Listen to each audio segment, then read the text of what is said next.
Ni mpira, sio maigizo. Wanaweza kuzungumza mpira kabla ya kasini, watu wanaigiza.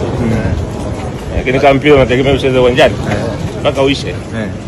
Kwa mtu anazungumzia sio utashinda kabla hiyo. Yaani mpira ni maigizo. Tatizo tunafikiri kwamba timu hizi labda kushinda. Ligi nzuri ni ile ambayo tunafungwa kudraw na kushinda. Tukiacha mpira uchezwe bila maigizo ndio utapata ubora wa ligi. Ndio tamu. Ndio maana mechi zote za Simba ni bora. Zote. Hakuna mechi ya maigizo hata moja. Sio unaona mwenyewe. Unajua. Hata najua hasa vingamuzi mechi za Simba ndio zinavutia. Ndio. Kwa sababu na maigizo ni mechi kweli. Hakuna nje ya uwanja, mpira ni uwanjani. Wewe kwambie nje ya uwanja kuna mechi. Hakuna mandeli, mpira ni uwanjani. Pamba alikuwa bora, amecheza vizuri. Amecheza vizuri.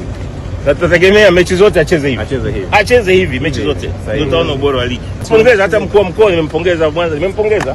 Wameandaa timu nzuri. Wametoa ushindani. Sasa mechi zote wacheze hivi. Ndio ligi bora. Na tukipata mwakilishi wa kimataifa tutakuwa bora. Si mnaona wenyewe?